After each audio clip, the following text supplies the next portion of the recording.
Listen to me. If there was a wise man who would ever think of this, they would say in order to be superior to the man, you've got to be the man. For I am the man himself.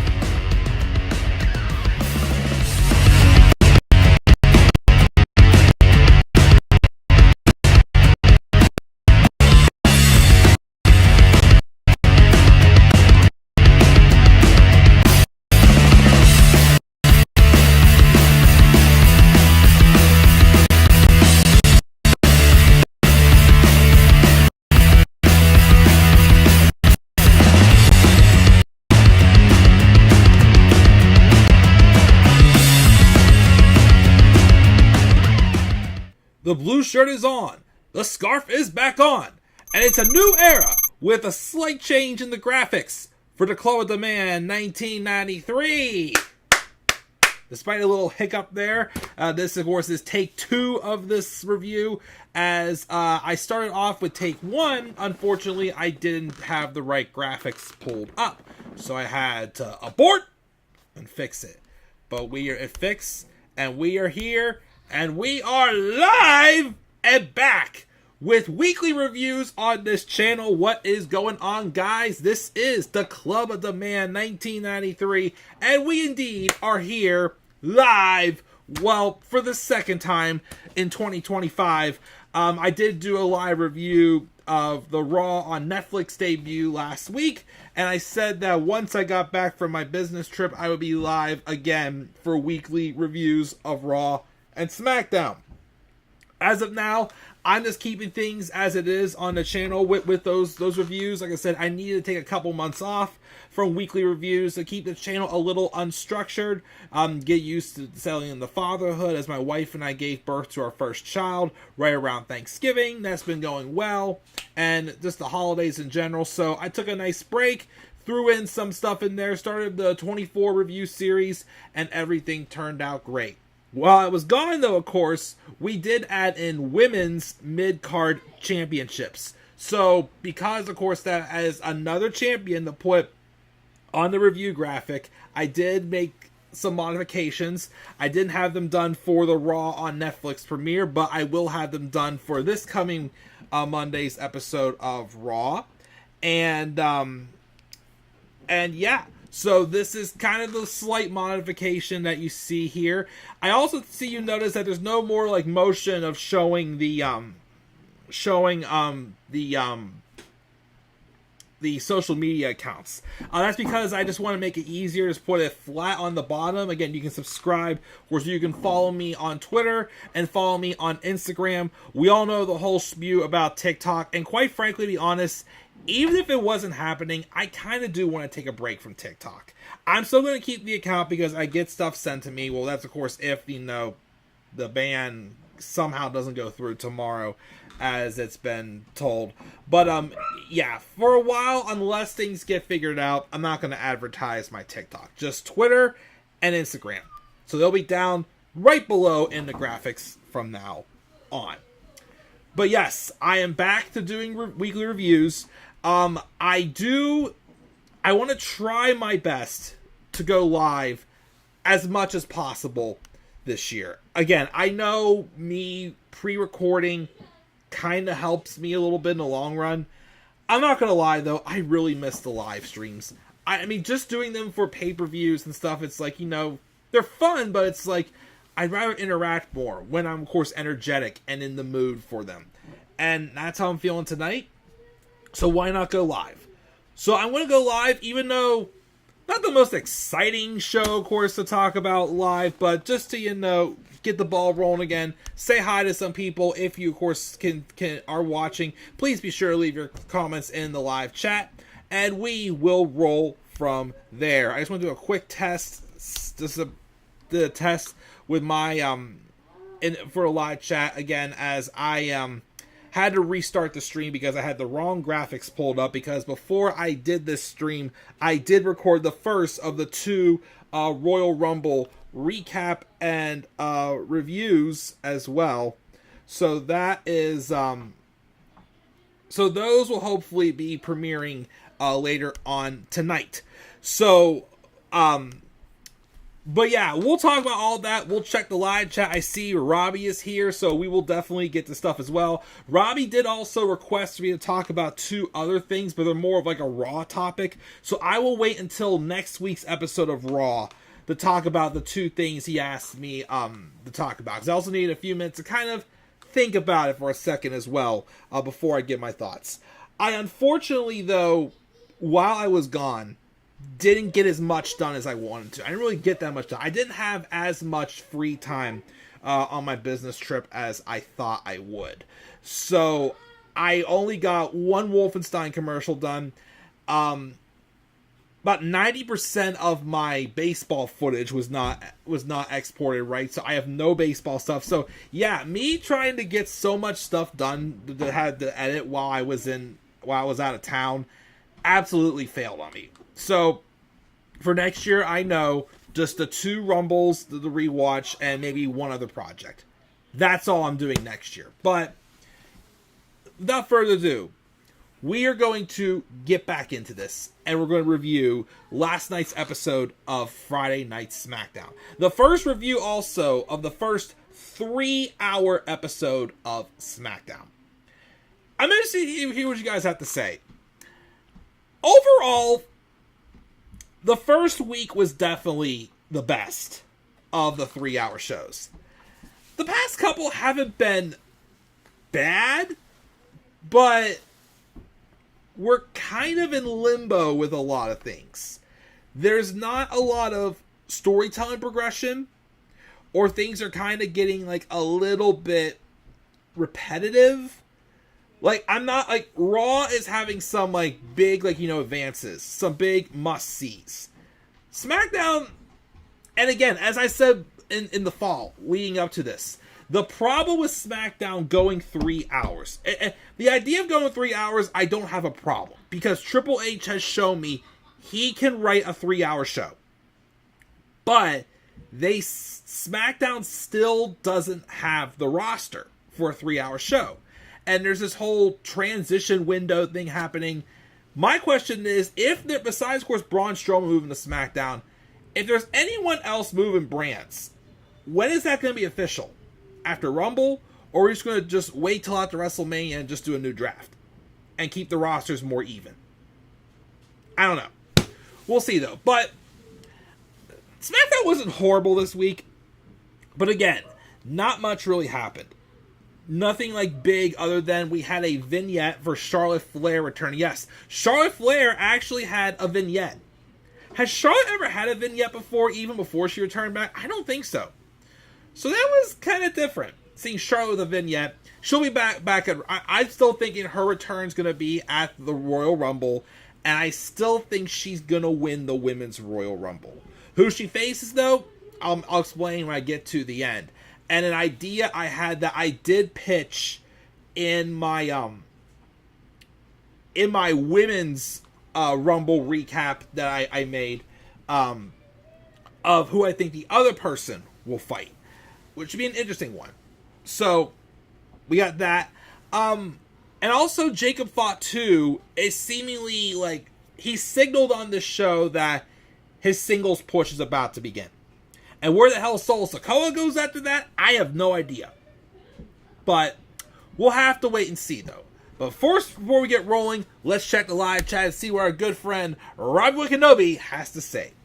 He said, Mikey, while I'm happy Lyra Valkyria won the inaugural Women's Intercontinental title, I feel bad that she received a flat reception from fans on Raw in San Jose. Yes, I will agree with that. Again, I think the problem is Lyra Valkyria is awesome in the ring. Like, if they're going to give her a mid-card title and be like a workhorse champion, defended a lot, I'm not opposed to that. I always have thought Lyra was awesome in the ring. I was a fan of hers since she was in NXT UK. Didn't get to see much of her in NXT, but some matches, she's always been phenomenal in the ring. I kind of get why, though, fans aren't as excited for her, because she really doesn't have too much of a character. And I know a lot of people, because of how much she's been through, wanted to see Dakota Kai win. I would prefer Dakota winning, but I'm okay with Lyra winning.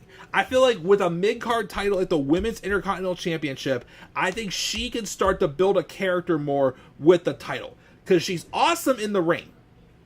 But I can see why people aren't quite behind her because of her character. But we'll see what happens with that.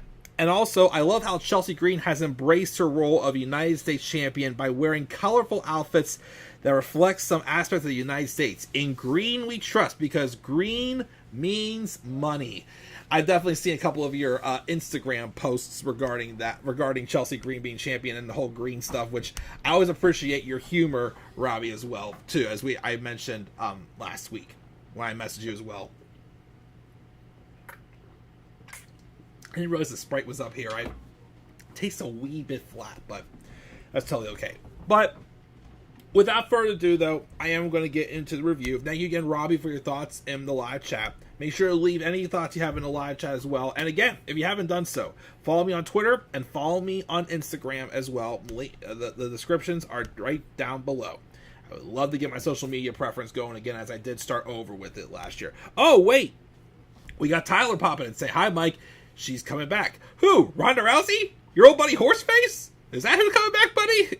Just kidding. Now, he's talking about Charlotte. He is excited about Charlotte coming back, which, again, I'm happy for you, buddy. I know I know there's others I hold above Charlotte Flair, but again, you're excited. I'm happy my friend's excited.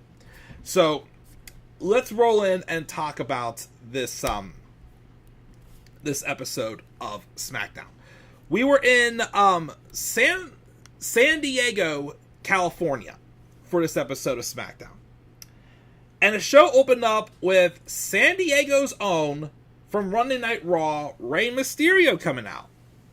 So he comes out and does his usual spew, and he announced that he will be in the Royal Rumble match. He talks about how he won from number 2 back in 2006 and winning the world title, all doing it for his good friend Eddie.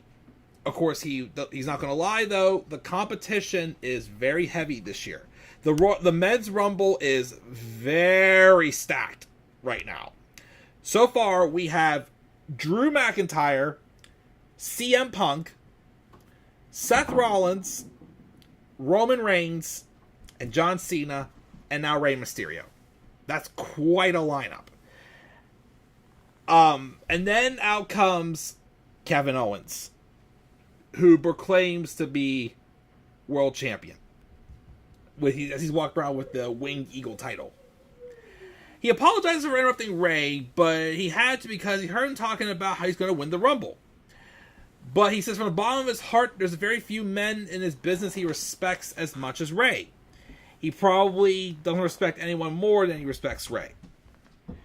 And Owens himself has accomplished many things in his career. Main eventing WrestleMania against Stone Cold Steve Austin, and win the tag titles with his then best friend Sami Zayn. And now he stands here as the rightful WWE champion. But he's never competed one-on-one with Rey Mysterio. So he wants Rey to promise him, when he wins the Rumble, can he pick him? And Rey was like, yo, you're not the actual champion. Cody is. But if I win the Rumble and you beat Cody, then sure. But of course that sets off Kevin Owens. Either way, KO's going to have to win at Rumble either way to still face Rey. But, it is what it is. Rey then calls KO delusional and says he's reminding him of his son Dominic right now. And then, of course, they start to brawl, but then KO avoids a 619. We'll get into the Kevin Owens situation when we get to when Cody Rhodes got involved. So we have a backstage with Bianca and Naomi chatting about how there still aren't any leads to figuring out who injured Jade. Newsflash, it's one of them. They agreed to focus on their tag match tonight. Naomi asks Bianca to wrap her braid up so there's no accidental contact again. And Bianca wraps it up, but of course it still fell off during the match they had with Nia Jax and Candice LeRae, which match was decent when they had it. Bianca got the win with a full Nelson bomb. The Faces got the win with a full Nelson bomb from Naomi onto Candice LeRae. As badly as I wanted to be Bianca, who was the one who turned on Jade, I still think, based off of how things are going, it's leaning more towards Naomi. Which, fine, but if they're going to give Jade a singles match at WrestleMania, I'd rather it be against Bianca. And I been saying this for like 2 years now. 2 years. Bianca needs that heel turn. She needs it. But, again, what do I know? Maybe it'll happen. Maybe it'll be swerved. Maybe don't. But as of now, I still think the person is Naomi. I think Naomi is going to be revealed to be the one who attacked Jade, because more sides is pointing towards her. But I kind of hope they're wrong and it ends up being Bianca. I really do. So we got that happening there. And of course, like I said, Candice and Nia lost to Bianca and Bianca and Jade. Anyways, though, before that match, we had a backstage with Nick Aldis chatting with Rey Mysterio. And he's giving him a match with Kevin Owens tonight. Which, of course, that's obvious that they're not going to be fighting at WrestleMania. Because why would they put that match on an episode of SmackDown if it was going to be a WrestleMania match, you know? But, what can I say? What do I know? But, anyways, so then Cody Rhodes walks in. And he says he saw what happened and was getting checked out by a medic, or what he would have helped. Ray tells him to focus on getting cleared so he can handle his own business tonight. Cody then tells Nick that he's been cleared to wrestle, even though Cody's been on TV attacking KO, even though, of course, he's been going against orders, but, you know, whatever. Although not quite whatever, because it's kind of hurting the build to this match at Rumble. And Nick says, though, there's a lot of time between now and Rumble. So, because of that, he has an addendum to the contract for their match at Rumble that he needs Cody to sign. But Cody goes, did Kevin sign it? And then Aldis is like, that's my next stop. And said, then have him sign it first before I do. Again, we'll continue on and get to when it happens later on in the show. But after the match, the women's tag match, Bayley is backstage being interviewed he was being interviewed earlier in the empty arena. She prepares for her main event title match against Tiffany Stratton. She says we all dream of main eventing in our home state, because we're in her home state of California, but she's from San Jose. And she talks about her disappointment in her last title reign. And this time it's personal. Going back to saying how she didn't accomplish as much she wanted to as women's champion, which I agree. And that she felt like the only reason why she lost her title at SummerSlam was because of Tiffany Stratton. Now that Tiffany's the champion, she gets her chance to get revenge. Simple story to set up tonight's main event. Okay. We also have Mia Yim backstage chatting with B-Fab. B-Fab getting a little bit of, solo action here. When Piper Niven rolls up, pretends to playing secret agent for Chelsea Green. Says room's clear, so Chelsea comes in and taunts them about standing up for her. And then B-Fab says if it wasn't for the mall cop, she never would have been champion. Piper then gets in her face and challenges for a match later on in the show. And we do get that later on in the show, actually. Really quick there, B-Fab did have a match with Piper Niven.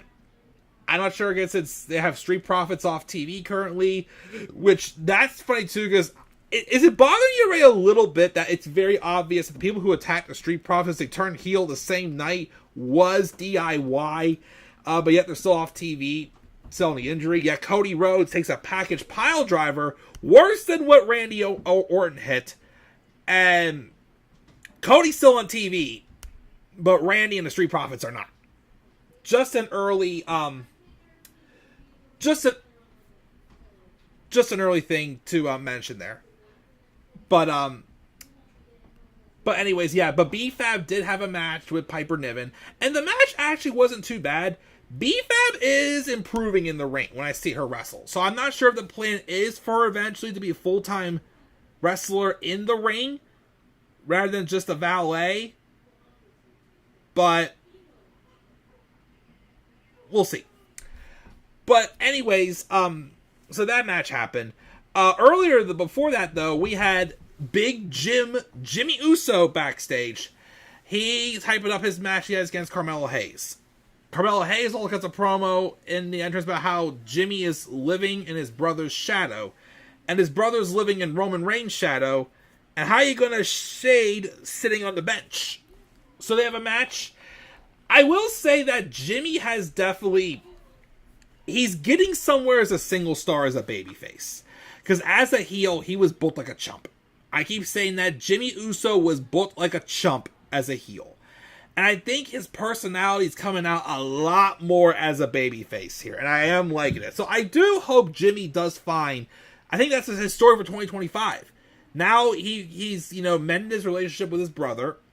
I think he's trying to find his own path without colliding with his brother on his own in 2025. But the match happened, and it was fine, but then the Bloodline got involved again. Why, I don't know. But Jacob Fatu and Tama Tonga interrupt the match, and it ends in disqualification. Jimmy gets beaten down, and then Solo comes out. This is the first time we have seen Solo Sikoa since he lost the Ulafala to Roman Reigns at the Raw Netflix premiere. He comes out, crowd is booing him, he just drops the mic and leaves. Walks through the crowd. Does that mean Solo's getting repackaged or something? Because I don't know where you go with Solo from here. Again, him being the new tribal chief flopped. Other than he was performing some good character work from it, in the ring, he got nothing out of it. Nothing. Not one moment did I think Solo Sikoa was going to be world champion the whole time that he formed this new bloodline. I did. It was high at the beginning. Like, remember the stuff with Kevin Owens and the freaking car on fire and whatnot? Like, oh my goodness, like, they're going to be even more dangerous than the original bloodline. Nope. Didn't happen. Not at all. So where he goes next, I don't know. But it felt like they were transitioning from Solo over to the true bigger star right now, Jacob Fatu. So Jacob Fatu grabbed the microphone. And he's like, is this what it's come to? He's tired of the disrespect and the hate. And even on his bad day, we can't touch him. He don't give a damn if we cheer or boo him. But one thing he won't let us do is act like he never got this. Did you think he was crazy or unhinged? But what's crazy though is he's just getting started. LA Knight comes out, tries to, attack because he's had his recent issues. They've overwhelmed him until Braun Strowman came out and scared off Jacob Fatu. And that set up for a match at the next episode of Saturday Night's Main Event between Braun Strowman and Jacob Fatu. Kind of interested, not going to lie. We'll see where this goes, though, for Jacob, because I'm very confused, because you notice he didn't say, I love you, Solo! So, does that mean Solo's on his own again? Is Solo getting repackaged? Or, I don't know where Solo goes, and quite frankly, unless you do something worthwhile when you put him back on TV, I don't give a damn. Because, again, he flopped. He unfortunately flopped in the role they gave him. He could have easily, if he would have gotten a few more wins, easily been probably the newest, biggest heel, the new big dangerous Samoan in the company. But nope, the worries came true. Jacob Fatu is the bigger star. So where they go with him next, we will have to wait and see. Let me see what we got here. After this, we have backstage, we have Legado del Fantasma backstage, and Santos Escobar gives them a pep talk. And so does Electro Lopez, basically saying that you got a big victory over Pretty Deadly last week, but one big victory doesn't guarantee you a title shot. So they have to take care of Motor City Machine Guns tonight. They're doing this like kind of like fatal four-way tease. Well, they had matches last week on SmackDown with Motor City Machine Guns defeating A-Town Down Under. And then we also had Pretty Deadly losing to Los Garza, which of course is Angel and Berto, or Angel Garza and Humberto Carrillo from Legado del Fantasma. But do you really take, other than Motor City Machine Guns, do any of those teams really stand a chance at getting a serious title shot, in my opinion? Because Motor City Machine Guns do beat Los Garza. Match was fine. Next week, though, Motor City Machine Guns are taking on Pretty Deadly. Why? Pretty Deadly lost. Like, wasn't that kind of like a soft tournament? You know, like I don't know why they just didn't have Motor City Machine Guns win here and then they challenge DIY again, or if they're waiting for the Street Profits to come back, do the triple threat match. So I'm not sure what's going on there. But yeah, Motor City Machine Guns do win, and then we have Nick Aldis rolling up to Kevin Owens about him signing this addendum, which Owens is like, I ain't signing it unless Cody signs it. So both of them refuse to sign it, and that makes Nick Aldis unhappy. That's what we had also the B-Fab and Piper Niven match. I already talked about that.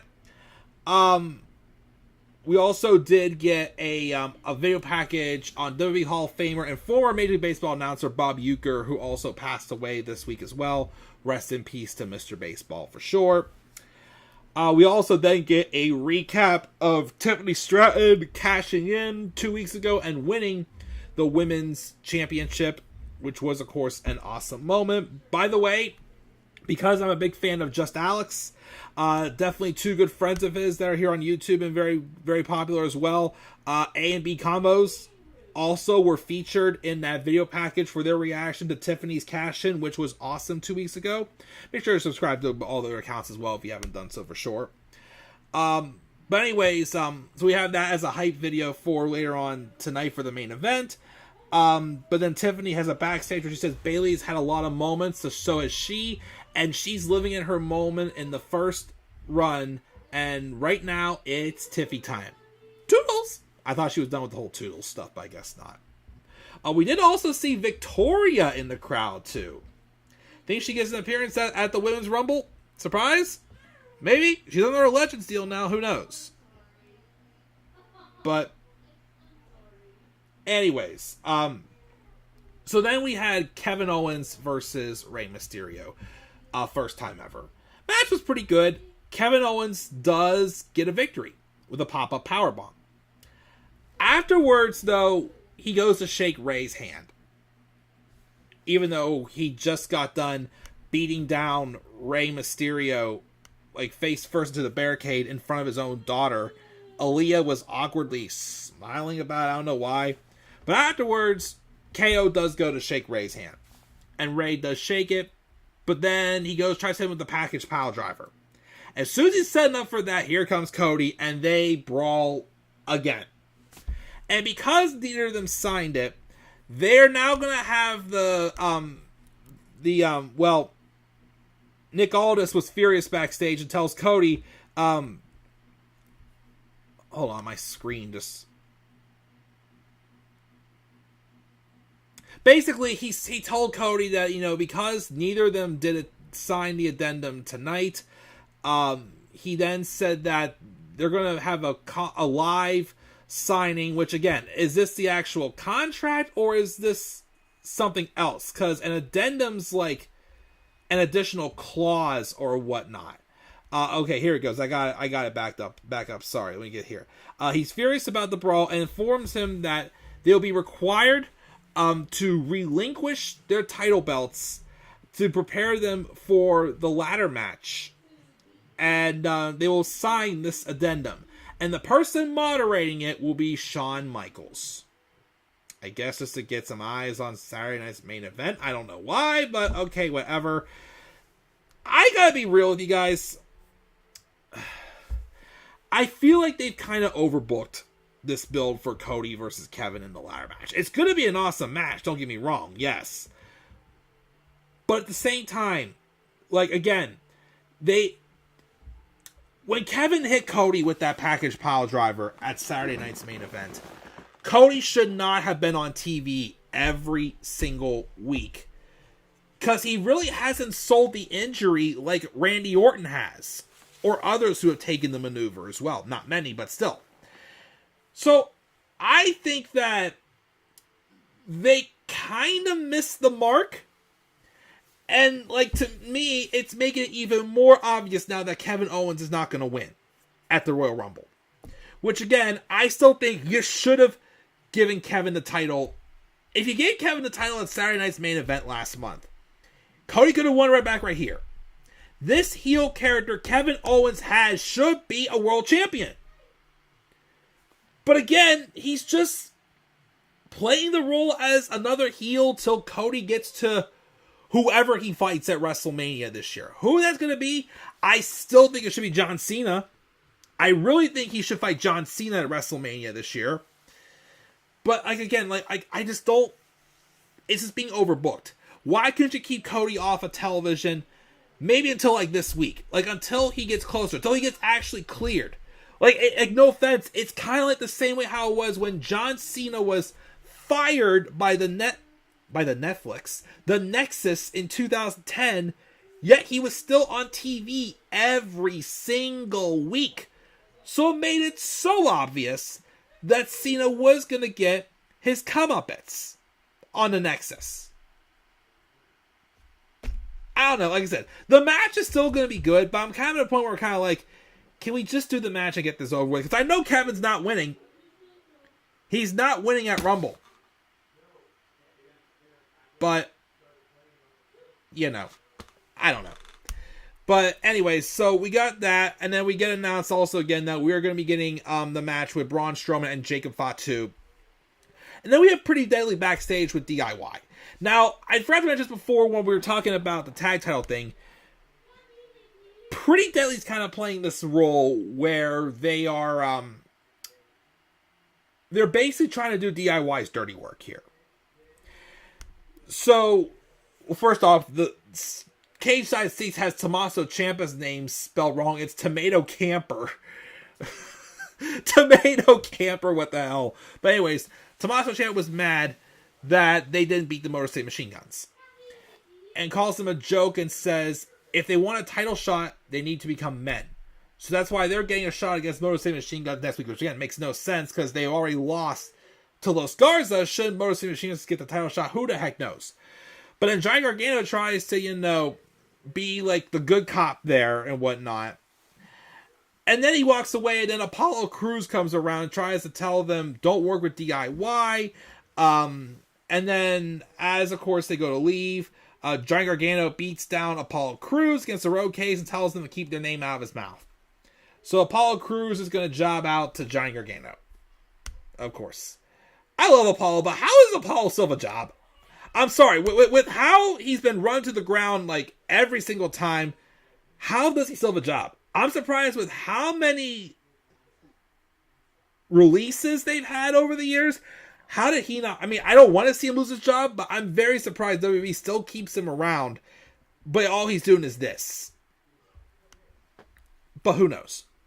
Anyways, we then, of course, had the Charlotte Flair vignette. Like I said, I think she's going to be back in the Rumble, and I think she's winning the Women's Royal Rumble. Who she fights, though? Give me 1 second. I was just going, yeah! Anyways, so Bayley comes out to take on Tiffany Stratton for the Women's Championship. Interesting enough, though, they showed Roxanne Perez in the crowd. And I say that because Bayley and Roxanne Perez had a segment on NXT this past week. it looks like they're teasing to some sort of a match, whether it's going to be in NXT or when Roxanne gets called up, because Roxanne just dropped the NXT Women's title to Julia, so she's probably going to be coming up very soon. There's nothing left for Roxanne to do. She's had a reign as champion as a face. She's also had a reign as a heel. They've had her experiment both roles, so there's no need for her to stay in NXT. I'm very surprised Roxanne didn't interfere in this match. I mean, yes, Bayley stared her down a few times, but Tiffany pretty much won the match clean. And then we just went off the air. So Tiffany gets a clean win. I don't know if they're going to turn Tiffany face, though. They seem they're going to keep her as a heel. But I still think we're going to be getting the match with Tiffany and Nia at some point. But I think Tiffany's staying heel for the time being. Here's my thing, though, for WrestleMania. I think Tiffany will go into WrestleMania as champion. I know I said I think Charlotte Flair is going to win the Women's Rumble. I'd rather be someone else, but I think Charlotte's going to return and win the Rumble. I'm hearing rumors of Charlotte and Rhea WrestleMania rubber match. Fair enough. Their last match was at WrestleMania 39. Outstanding. Can they top it off? I don't know. But to be honest, especially since she's champion, I still think they should do Charlotte versus Tiffany Stratton. Because Tiffany's mentioned in interviews that Charlotte Flair is the reason why she got into wrestling. And that she wanted to be a wrestler. So I think it would be cool for her first WrestleMania as champion, Tiffany Stratton should fight Charlotte Flair. And who would fight Rhea Ripley? WWE just announced that partnership with TNA. I think Rhea Ripley and Jordynne Grace would be a hell of a WrestleMania match. I really think they should consider that. Have Charlotte fight Tiffany and Rhea fight Jordynne. That be two fresh matches right there. Something different. And I do think also Becky's going to come back at the Rumble. Bring back AJ Lee. Either do them as a singles match at WrestleMania or do the mixed tag with CM Punk and AJ Lee versus Seth Rollins and Becky Lynch at WrestleMania. Either way, we're going to have I think we should have 3 solid storylines. Well, then you also have Bianca and Jade also, or Jade and Naomi, or whoever the heck Jade Cargill's fighting. I still wish it was Bianca, but it's probably going to be Naomi based off of how things are going. We're going to have some very solid women's action at WrestleMania, in my opinion. But that does it. That's my live review of SmackDown. Again, hopefully I continue to do more live streams this year. There may be some pre-recorded depending on my schedule, and I'm still doing the thing where the week of a pay-per-view, I will take a break from those, from the live reviews, and do the live preview and predictions. If I do the review of Saturday night's main event, I will not do a preview for it, but I will do that one live as well if I do it again. But yeah, I gave SmackDown this week a B-. Flow was fine for a 3-hour show. But just nothing really that exciting, in my opinion. But that would still be awesome.